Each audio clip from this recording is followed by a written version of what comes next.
At the very least, well, it's going to take a very long time because there is some major damage to infrastructure. Take a look at this road. It has just been plummeted down into the creek. You can see some of the debris left behind, the guardrails that were protecting this bridge now in the middle of the creek. And this is what it's looking, be careful, this is what it's looking like on the other side. You can see that this tree has been uprooted completely. Law enforcement is blocking this area. This is the main artery and the entrance and exit of this neighborhood. So now I'm showing you this area here on the other side where, again, this tree has been uprooted. And just a few feet away from us is the creek. Yeah, guys, this is some of the worst damage that we've seen out here in Burnett County, and neighbors are very concerned with the future of not only their homes, but the neighborhood as a whole, and it's eerie. It's completely pitch black outside of the lights that we have here, and this is what it would have looked like early Saturday when tons of water came sweeping through the area, flooding every single house on Oak Street. It caused a ton of damage, as you can see by some of the houses behind me. If you check this out, water pulling that red pickup truck off to the left and its entire driveway into the neighbor's house, causing the roof to collapse on both of those cars right there. And as we swing over here, the water also picking up some of the foundations, or excuse me, some of the structures on foundations, like this red house that should be across the street, but is now lodged into its neighbor's walls. A lot of questions for the governor. We've got Lieutenant Governor Dan Patrick possibly there, U.S. Senator John Cornyn, as we mentioned, U.S. Congressman Chip Roy, and U.S. Secretary of Homeland Security Kristi Noem. That should all be showing up. There's the governor stepping in this morning to hopefully update us on, hopefully they have an update on how many are missing now, and that number has gone down. I know crews have been working through some really rough terrain down in Kerr County after that river rose nearly 30 feet in just a couple hours, and it was in the overnight hours. And here we're just going to go ahead and throw it to the press conference. We see the governor, we see Kristi Noem, we see John Cornyn and other leadership, so we will listen in. Hey, look, emergency vehicle approaching, pull over to the right, slow down, stop. The Manchac Fire Department is introducing the Huss Alert system to one of their fire trucks. As the town continues to grow, Fire Chief Chris Barron says the system will help keep drivers more aware on the roads. It's going to make drivers more cognizant of the fact that there are emergency vehicles and, operators that are out there that are trying to do their best to protect others and attend to one's medical needs. How this new technology works is when the lights of the fire truck turn on, road users using the Waze GPS system will receive a little notification of an emergency vehicle icon, and that'll let them know how far it is away, coming from the next 2.5 miles. Manchac Fire is the only emergency response team in the county to use the system. Right now, it's only in one of their trucks, but the goal is to use this in more emergency vehicles in Travis County. The system is currently only compatible with people who are using Waze or drive a Chrysler, Jeep, Dodge, or Ram vehicle. Barron says they're working to get it onto Google Maps and Apple Maps too.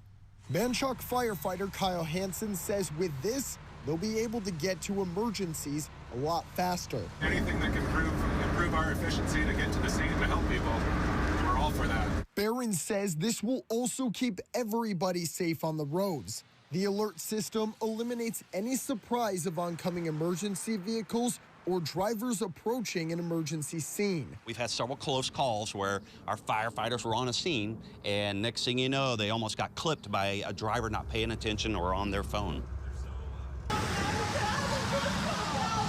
I'm calling our lawyer, and I love you so much. Those were the words Thalia Gutierrez yelled to her mom as she watched her walk onto a bus in shackles, surrounded by Immigration and Customs Enforcement officers. I just came to her house and picked her up and took her to this building right here. That building is the J.J. Pickle Federal Building in downtown Austin, where several ICE detainees have been held since operations in the city on Sunday. CBS Austin cameras captured the moment around 20 detainees were ushered out of the building by ICE officers and put onto a bus. This is the moment Gutierrez watched her mom leave the building in that bus, not knowing where she's going or when she will ever see her again.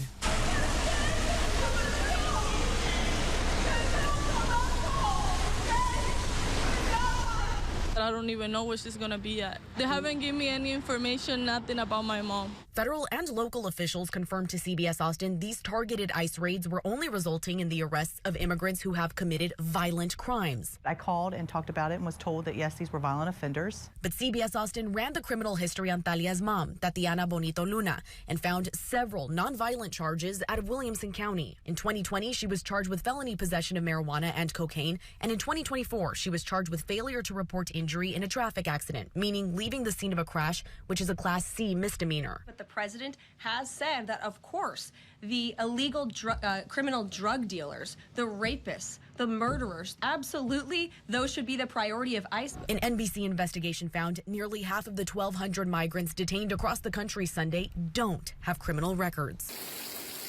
Oak Street in Burnett, where homes turned into boats overnight. It was dark, so we didn't know exactly where we were going to end up. Jason McCam and his family were asleep around 5 in the morning Saturday when rushing water from a nearby creek took their house off its foundations. Tree limbs poked through the back wall back there, tore out the whole back corner of the house. Water's pouring in everywhere.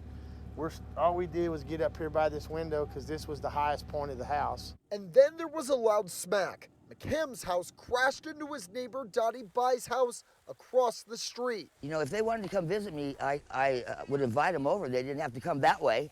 Bai says she didn't notice her neighbor's house was inside of hers until much later. She woke up to nearly being submerged in water. Where did the water come up to you on you? About here, about here. What were your thoughts as the water kept rising?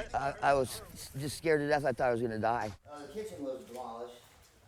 The water came, I'll show you where the water came in.